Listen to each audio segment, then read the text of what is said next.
आज हम चर्चा करेंगे क्लास 10 फर्स्ट फ्लाइट बुक की लेसन 7 ग्लिम्पसेस ऑफ इंडिया। इस लेसन में 3 पार्ट्स हैं। फर्स्ट है अ बेकर फ्रॉम गोवा, जो लिखा गया है लूसियो रॉड्रिग्स द्वारा। दूसरा है कुर्ग, जिसके लेखक है लोकेश अब्रोल। और तीसरा भाग है टी फ्रॉम आसाम, इसके लेखक है अरूप कुमार दत्ता। तो first part, a baker from Goa. This is a pen portrait of a traditional Goan village baker who still has an important place in his society. तो इस पर्टिकुलर आर्टिकल में लूसियो रॉड्रिग्स ने गोवा के एक बहुत ही ओल्ड प्रैक्टिस के बारे में बताया है, और वो है बेकिंग। और ये एक पेन पोर्ट्रेट हम मान सकते हैं, यानी कि एक ऐसी छवि बनाना शब्दों के माध्यम से कि मानो वो छवि हमारे आंखों के सामने आ जाए, उसे हम कहते हैं पेन पोर्ट्रेट। और अभी भी बेकिंग जो है वो गोवा का एक बहुत ही इम्पॉर्टेंट हिस्सा रहा है सोसाइटी का। तो लूसियो रॉड्रिग्स लिखते हैं, our elders are often heard reminiscing nostalgically about those good old Portuguese days, the Portuguese and their famous loaves of bread. तो लूसियो कहते हैं कि हमारे एल्डर्स या हमारे बुजुर्ग को मैं अक्सर सुनता हूँ याद करते हुए, रेमिनिसिंग नॉस्टैल्जिकली, ऐसी यादें जो कहीं ना कहीं आपको बहुत पसंद हैं और वो आपको बहुत नॉस्टैल्जिक कर देते हैं। आप कहीं ना कहीं उन यादों में खो जाते हैं जब पोर्तुगीज़ वहाँ राज किया करते थे, गुड ओल्ड पोर्तुगीज़ डेज, और उनके फेमस ब्रेड जो शायद उन्होंने ही इस परंपरा को वहाँ लाया था। लोव्स का मतलब होता है कि एक होल पैकेट ऑफ ब्रेड जो कि स्लाइस में कटा ना हो। Those eaters of loaves might have vanished, तो जो खाने वाले थे पोर्तुगीज लोग वो शायद गायब हो चुके हैं, disappeared, vanished, but the makers are still there, लेकिन ब्रेड बनाने वाले अभी भी गोवा में मौजूद हैं। We still have amongst us the mixers, the moulders and those who bake the loaves. तो ब्रेड बनाने की प्रोसेस में जो तीनों लोगों की आवश्यकता होती है, एक जो मिक्स बनाते हैं उसके घोल को तैयार करते हैं, एक जो उसको सांचे में डालते हैं उसे हम मोल्डर्स कहते हैं, और जो फिर ब्रेड को तंदूर में डालकर सेकते हैं या तैयार करते हैं उसे कहते हैं बेक करना। Those age old time tested furnaces still exist. तो लूसियो रॉड्रिग्स बताते हैं कि अभी भी वो सारे पुरानी और बिल्कुल समय पर खरे उतरे वैसे भट्टी, फर्नेसेस जिसमें ब्रेड तैयार होते हैं, वो आज भी वहाँ मौजूद हैं। The fire in the furnaces has not yet been extinguished, और जो आग है फर्नेसेस में अभी भी जल रही है, वो एक्सटिंग्विश्ड या बुझी नहीं है, अभी भी वो फर्नेसेस चालू हैं, लोग उसमें ब्रेड बनाते हैं। अब जब ब्रेड वाला घरों पर आता है तो उसके साथ एक बांस होती है जिसे वो ज़मीन पर पटकता हुआ चलता है, और उस पर घुंघरू बंधे होते हैं जिसके वजह से घुंघरू के बजने की आवाज़ होती है। इसके बारे में यहाँ चर्चा करते हैं लूसियो। द थर्ड and jingle of the traditional bakers bamboo heralding his arrival in the morning can still be heard in some places. तो वो कहते हैं कि ठड यानी कि जब बांस को पटका जाता है ज़मीन पे चलते वक्त, और जब उसके घुंघरू बजते हैं वो जिंगल, वो ऐसा लगता है कि मानो उनके आने की सूचना देता है। हेरल्डिंग मतलब उनको अनाउंस करता है कि देखो ब्रेड वाला आ रहा है, और कुछ जगहों पर अभी भी ये परंपरा है। May be the father is not alive but the son still carries on the family profession. हो सकता है कि उस परिवार के पिता अब नहीं रहे, अलाइव नहीं है, लेकिन उनके बेटे अभी भी इस प्रोफेशन को, इस पेशा को चला रहे हैं। And these bakers are even today known as पदेर इन गोवा। तो बेकर्स को उनके भाषा में क्या बुलाया जाता है? पदेर, और वो गोवानीज भाषा है। अब आगे लेखक कह रहे हैं Lucio Rodrigues, during our childhood in Goa the baker used to be our friend, companion and guide. उन्हें याद है कि जब वो छोटे थे तो बचपन में जो बेकर होता था ना, वो उनका दोस्त भी होता था, उनका कंपेनियन, साथी भी, और उनका मार्गदर्शक भी।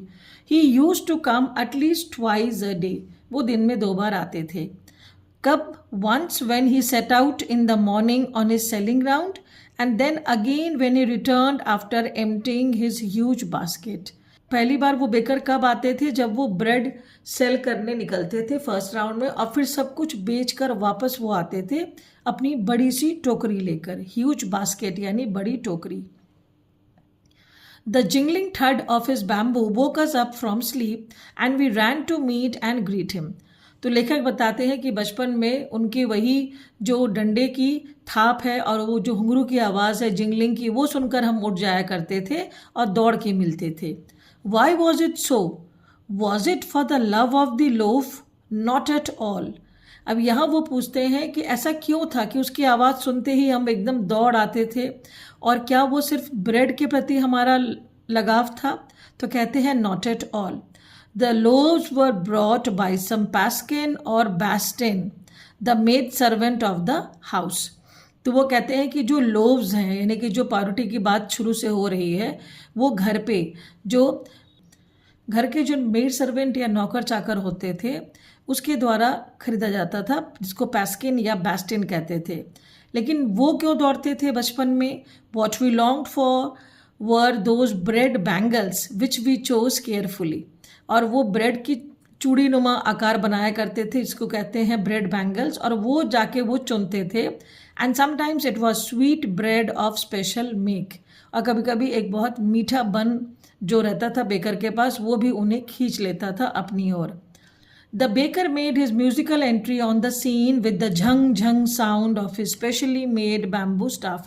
तो बेकर कैसे अंदर आता था? वही अपने डंडे को पीटता हुआ झंग झंग की आवाज़ निकालते। One hand supported the basket on his head and the other banged the bamboo on the ground। एक हाथ से टोकरी को संभाले अपने सिर पे और दूसरे हाथ से बांस को पटकता हुआ। He would greet the lady of the house with good morning। और जो घर की मालकिन या लेडी होती थी उसे गुड मॉर्निंग करके विश करते थे। And then place his basket on the vertical bamboo। और फिर वो बांस के सहारे टोकरी को वहाँ रख देता था एक स्टैंड की तरह। And then place his basket on the vertical bamboo। We kids would be pushed aside with a mild rebuke। तो लेखक अपने बचपन के दिन याद कर रहे हैं, तो वो कहते हैं उस वक्त में हम जब बच्चे थे तो हमें थोड़ा सा किनारे ठेल दिया जाता था, पुश्ड असाइड यानी किनारे कर दिया जाता था, और हल्की सी डांट के साथ, mild rebuke. And the loaves would be delivered to the servant. और सबसे पहले जो पावरोटी के बड़े बड़े पैकेट थे वो किनको दिए जाते थे? वहाँ के सर्वेंट को, जो हमने पैस्किन और बास्टिन पढ़ा। But we would not give up. लेकिन बच्चे हार नहीं मानते थे। We would climb a bench और the parapet and peep into the basket. वो या तो किसी बेंच पे चढ़ जाते या फिर वो या वॉल का जो ऊपरी सतह होता है उस पे चढ़ जाते, और वो झांक कर अपने ब्रेड को ढूंढते कि कौन सा ब्रेड उन्हें पसंद है। I can still recall the typical fragrance of this loaves. और लूसियो कहते हैं मैं अभी भी वो जो एक टिपिकल फ्रेगरेंस या सुगंध आती थी लोव्स की, वो मुझे याद आती है। Loaves for the elders and the bangles for the children. तो हम यहाँ पे याद रखेंगे कि बड़े एल्डर्स के लिए लोव्स आते थे और छोटे बच्चों के लिए बैंगल्स आते थे। Then we did not even care to brush our teeth और वॉश आवर माउथ्स प्रॉपरली। तो वो कहते उस वक्त में तो हमें उतना भी ध्यान नहीं रहता था कि हमें ब्रश किया है कि नहीं और हमने मुंह धोया है कि नहीं, और खा लेते थे। And why should we? Who would take the trouble of plucking the mango leaf for the toothbrush? क्योंकि ब्रश करने के लिए वो उस वक्त दातुन की तरह आम के पत्ते तोड़ते थे, प्लक करते थे और ब्रश करते थे। And why was it necessary at all? और फिर लूसियो कहते हैं कि उस वक्त हम दलील भी देते होंगे कि आखिर क्यों ज़रूरी है ब्रश करना। The tiger never brushed his teeth, ये बहाना करके कि बाघ जो है वो कभी भी अपने दांत तो ब्रश नहीं करता। Hot T could wash and clean up everything so nicely after all. तो जब वो ब्रेड बैंगल्स खा लेते थे तो बस गर्म चाय की चुस्की लेते थे, हॉट टी, उनके हिसाब से उसी से ही उनकी माउथ जो है वो वॉश हो जाती थी और बिल्कुल साफ हो जाती थी। अब आगे लेखक कहते हैं marriage gifts are meaningless without the sweet bread known as the bol. तो शादियों में जो विशेष ब्रेड बनता था उसे कहते थे बोल। जस्ट एज अ पार्टी और अ feast loses it's charm without bread. और किसी भी पार्टी और फीस्ट में, भोज में अगर ब्रेड ना हो तो फिर उसका स्वाद, उसका मज़ा नहीं रहता था, उसकी कोई चार्म नहीं रहती थी। Not enough can be said to show how important a baker can be for a village। और वो साथ में ये भी कहते हैं कि मैं कितना भी कहूँ वो कम होगा ये बताने के लिए कि एक बेकर कितना इम्पॉर्टेंट था विलेज के लिए।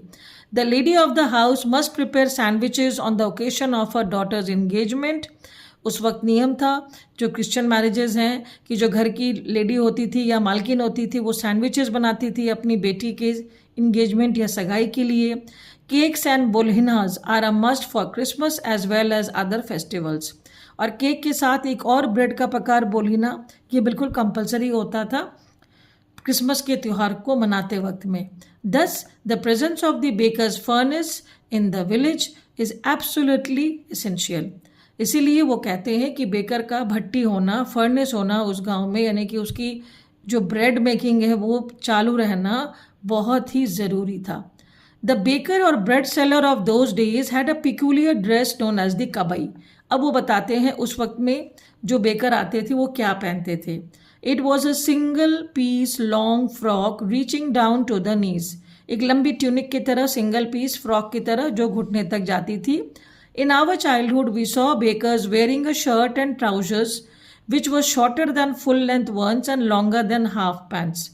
और जब आगे चलकर ड्रेसेस कुछ चेंज हुए तो लूसियो कहते हैं कि हमारे बचपन के दिनों में, चाइल्डहुड में, हम बेकर्स को क्या पहना हुआ देखते थे, या शर्ट और एक ऐसी ट्राउजर या पैंट जो ना तो फुल पैंट थी और ना ही हाफ पैंट थी। Even today, anyone who wears a half pant which reaches just below the knees invites the comment that he is dressed like a pader। तो वो कहते हैं अभी भी अगर कोई वैसे ड्रेस पहनता है या ट्राउजर्स पैंट पहनता है जो ना तो बिल्कुल घुटना तक है और ना ही नीचे फुल पैंट तक है, बीचों बीच है कहीं, तो उसको कहते हैं कि देखो ये तो बिल्कुल पदेर लग रहा है। The baker usually collected his bills at the end of the month. तो डेली बिल्स नहीं होते थे, वो एंड ऑफ द मंथ में बिल्स लेते थे। और कैसे हिसाब रखते थे इसके बारे में बताया गया है। Monthly accounts use to be recorded on some wall in pencil. किसी दीवार पे पेंसिल से वो लिख के रखते थे कितने ब्रेड्स दिए गए। Baking was indeed a profitable profession in the old days. अब पहले के समय में उनको बहुत आमदनी भी होती थी, उनको पैसे भी मिलते थे इस पेशे से।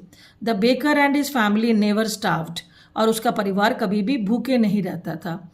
He, his family and his servants always looked happy and prosperous.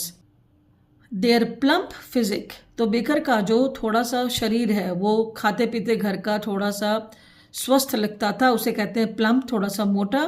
was an open testimony to this। वो मानो हमें एक टेस्टिमनी या प्रमाण देता था कि बेकर की कमाई अच्छी है। Even today, any person with a jackfruit-like physical appearance is easily compared to a baker। और लूसियो कहते हैं अभी भी अगर किसी पर्सन की अपीयरेंस, वो दिखने में एक कटहल की तरह दिखे, काफ़ी गोल मटोल सा, तो लोग कहते हैं कि अरे ये तो बिल्कुल बेकर की तरह ही दिख रहा है। तो ये थी बच्चों first part of the chapter glimpses of India, जिसका नाम है अ बेकर फ्रॉम गोवा। इसके बाद का लेसन है कुर्ग, जिसे मैं समझाऊंगी अगले वीडियो में।